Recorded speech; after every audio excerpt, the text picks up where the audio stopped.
First, I must tell you it's wonderful to be here, and I want to acknowledge the fact that my work family, my chair of my board, Carl Harrison, is here, and Rosemary Reed on our board. It's always wonderful to have work family with you. They're taping this for prosperity. I'm delighted to speak at this very important conference. The Institute for Cultural Diplomacy is critical in today's world, where diplomacy seems to take a back seat to successful domestic negotiations. I must admit, though, that I thought a mistake was made when I received the email invitation. Mr. Dunfried informed me, however, that he and his colleagues felt that the Cultural Alliance could be a model for cultural diplomacy in the United States. Though I was both flattered and intrigued by the description, the concept of using cultural diplomacy to accomplish our goals never occurred to me. The invitation to this conference forced me to look closely at what we do and how we work. This dissection of the Cultural Alliance gave me a wonderful opportunity for organizational self-examination from a new and refreshing perspective.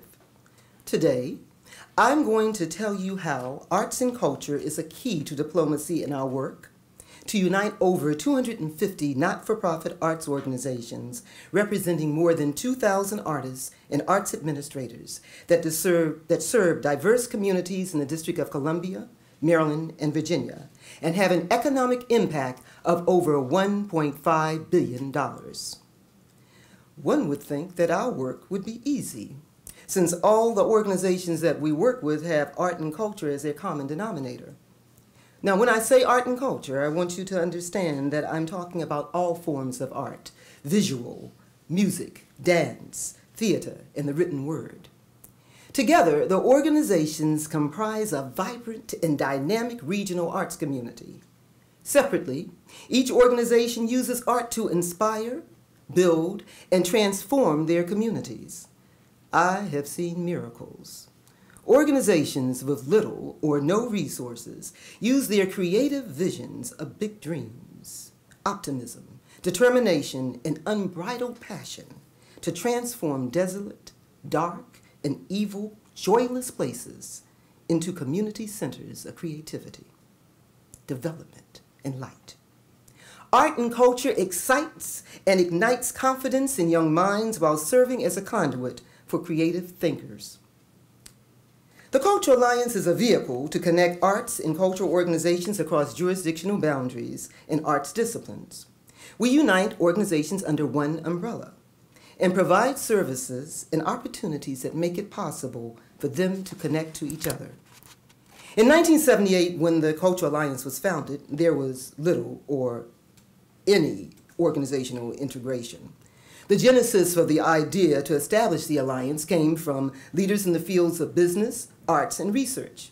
The leaders felt that if the organizations could cross jurisdictional boundaries and arts disciplines, that they would find ways to collaborate and partner.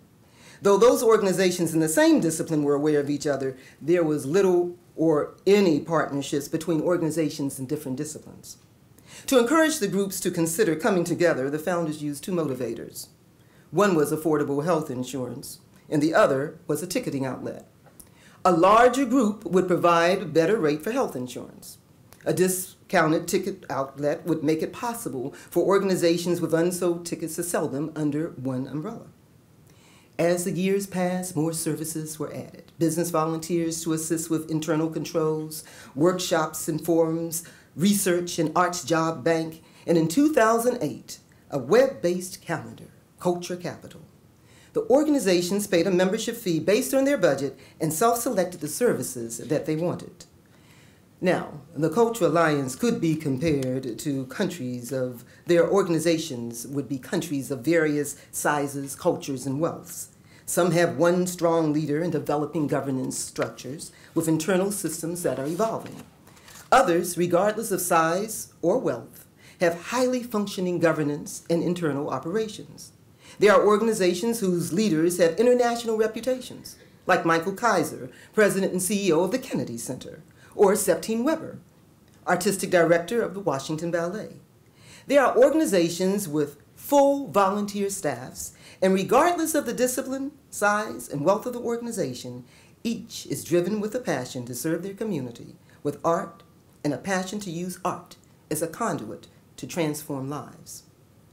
Now, the Cultural Alliance has been described as a hub of a wheel, the center from which the organizations radiate. However, I prefer to think of us as bones. You never see your bones. You rarely think of them, but they are the frame to which your muscles and organs are attached. Though invisible to the eye, strong bones are essential to your well-being. Each bone has an important function, and though one might argue that some have greater significance than others, we would each be at a loss if asked which bones we would be willing to give up. These bones form the egoless, thankless, invisible skeleton quietly doing its job to support the body. The Cultural Alliance is like the skeleton, recognizing that each organization is important with its own face and ego.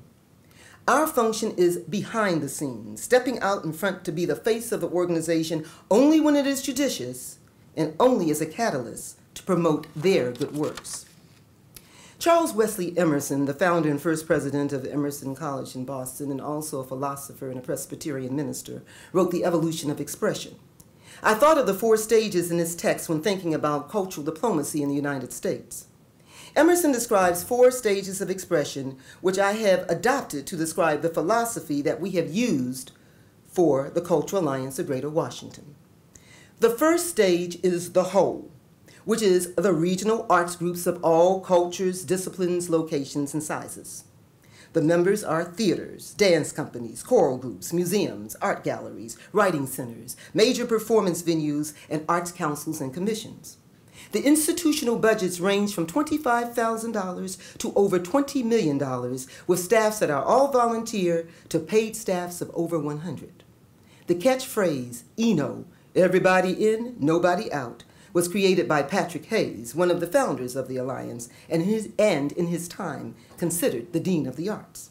The second stage is the parts. Each individual organization is a unit unto itself, with different needs. The third stage is the service they offer to others. Each organization or cultural institution serves constituents within and outside of their jurisdiction with a common denomination of art and culture. That means that when I say their community, I don't want you to think that I'm just talking about a little community. Someone working in a little community, but globally as well. The fourth stage is the parts in relation to each other, which is a revelation stage and the most difficult to master, because most organizations are myopic, focused on what they do and their constituents. The Cultural Alliance plays a neutral role as the connector. We bring the arts organizations together through forums, affinity groups, and workshops. By promoting their individual works through one unit, Culture Capital, and selling tickets through Ticketplace, we highlight each entity together as a whole. Before I talk about diplomacy, let me give you a little bit more background information. From the time of its founding in 1978 through 1990, the Cultural Alliance was the only regional not-for-profit umbrella organization serving arts and culture in the greater metropolitan. The needs of the organization were great and varied from organization to organization. But we couldn't do and be all things to everyone. That's impossible. So as a result, we played an essential role in the development of other not-for-profits like Cultural DC, which finds space for organizations, and Cultural Tourism DC, which promotes museums, and through street signage marks the location and history of arts and cultural organizations and institutions in the District of Columbia. We've always had strong partnerships with the DC Commission of the Arts and Humanities and have, over the last 5 years, strengthened our partnerships with the other arts councils and commissions in Montgomery County, Maryland, Prince George's County, Fairfax, Arlington, and the city of Alexandria in Virginia. In the year 2004, we were approached to create a marketing entity for culture and art. Not being an expert in marketing or technology, we set out on a journey that lasted 2 years. First, we contacted the largest marketing arm in the region, which was located in the District of Columbia, Destination DC. We needed their guidance. When you know little or nothing, you go to the experts. They recommended a consultant whom we hired to help us map out a strategy for developing a marketing component that would serve every arts organization in the region, regardless of its size or discipline or location. To ensure that we were on the right track, we held a series of forums with funders, tourism bureau heads, arts leaders, and our local newspaper, the Washington Post. We researched best practices and spoke to the developers of other web-based arts calendars in all parts of the country. To make it work, we had to have a universally accepted template that would be easy for the average person to navigate, house over 10,000 entities, and showcase the works of the organization so that a consumer would want to purchase their tickets. The process gave me the opportunity to review the cultural landscape and to gain a clear perspective of the challenges in marketing that the regional arts organizations faced. Because of the investment that we were requiring of the participants, I had to be certain that they would have high returns. Though we had outlined the priorities and put the systems in place to proceed, success depended on more than the development of the calendar.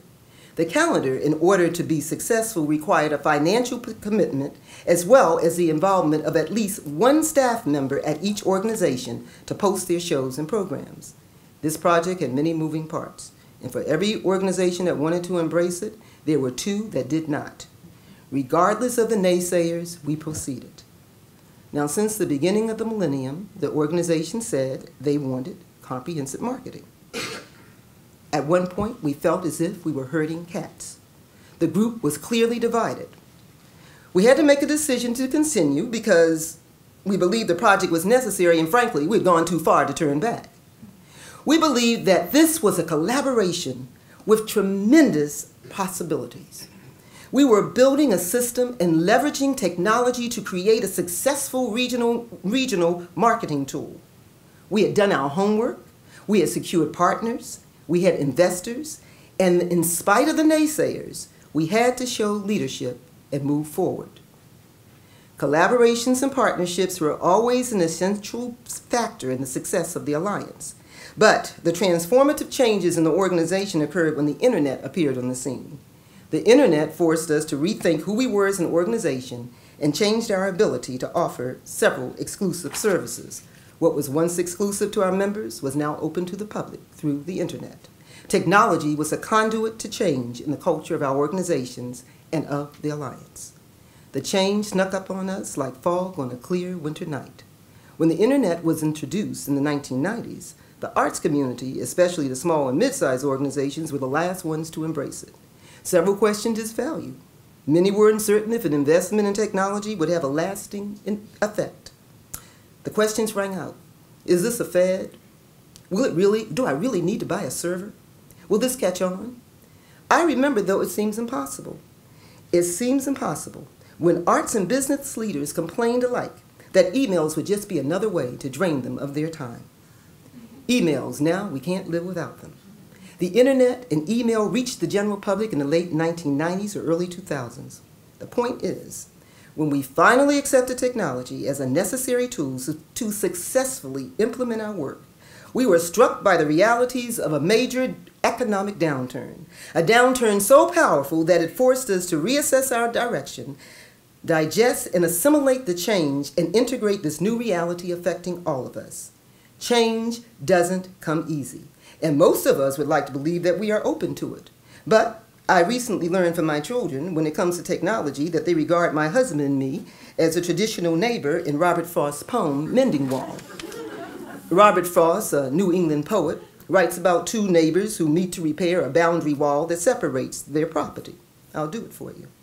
Something there is that doesn't love a wall, that sends the frozen groundswell under it and spills the upper boulders in the sun and makes gaps even two can pass abreast. The work of hunters is another thing. I have come after them and made repair when they have left not one stone on a stone. But they would have the rabbit out of hiding to please the yelping dogs. The gaps, I mean, no one has seen them made or heard them made. But at spring, mending time, we find them there. I let my neighbor know beyond the hill, and on a day we meet to walk the line and set the wall between us once again. We keep the wall between us as we go. To each the boulders that have fallen, to each. And some are loaves and some so nearly balls we have to use a spell to make them balance. Stay where you are until our backs are turned. Oh, just another kind of outdoor game. We wear our fingers rough with handling them. It comes to little more. There where it is, we do not need a wall. He is all pine and I am apple orchard. My apple trees will never get across and eat the cones under his pines, I tell him. He says, good fences make good neighbors. Spring is the mischief in me, and I wonder if I could put a notion in his head. Why do they make good neighbors? Isn't it where there are cows? But here there are no cows. Before I built a wall, I'd like to know what I was walling in or walling out, and to whom I was like to give offense. Something there is that doesn't love a wall, that wants it down. I could say elves to him, but it's not elves exactly, and I'd rather he said it for himself. I see him there, bringing a stone grasped firmly by the top in each hand like an old stone savage armed. He moves in darkness as it seems to me, not of woods only and the shade of trees. He will not go behind his father's saying, and he likes having thought of it so well. He says again, good fences make good neighbors. There will always be those of us who hold on to the past so tightly because it is comfortable that we refuse to embrace the changes of the present and to try to understand the possibilities of the future because it takes time and energy. But we can't give up. You have to keep trying. Personally, I want to think that I'm a person who is a change agent. But our daughter, the nurse, who is 4 years younger than my son, the wealth manager, told him at Christmas, were it not for her hard work when he went away to college, that her parents would still be in the dark ages, without cell phones, iPads, or flat-screen TVs. Well, she's probably right. With the Alliance, we knew we had to take a back seat and listen to our members' concerns. We created a series of forums, and it was no surprise to us that at each one, marketing was a common component. But we were prepared. We had forecast this need years before the downturn and had spent 2 years developing Culture Capital, the region's web-based arts calendar.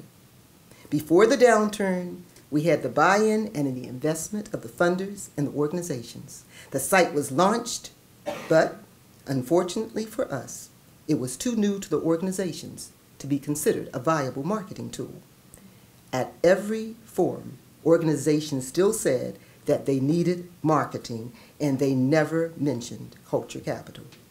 We were frustrated and disappointed because extraordinary resources of time and money had been invested in this project by the Alliance and members and the funders. But it had only been 2 years since the launch, which was not enough time for Culture Capital to have the public visibility necessary to make a marketing impact. The organizations were impatient and wanted to realize a return on their investment.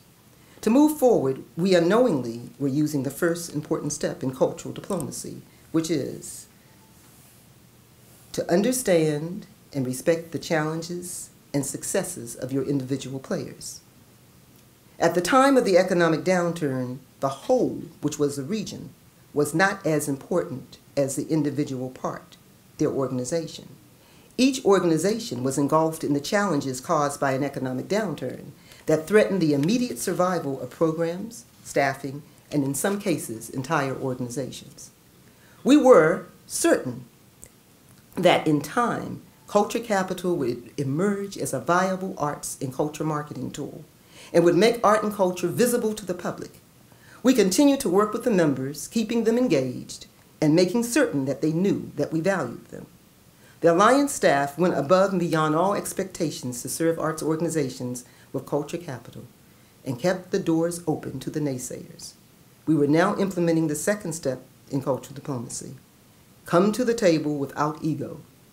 Take a back seat and listen, even when you disagree, and that just is not easy.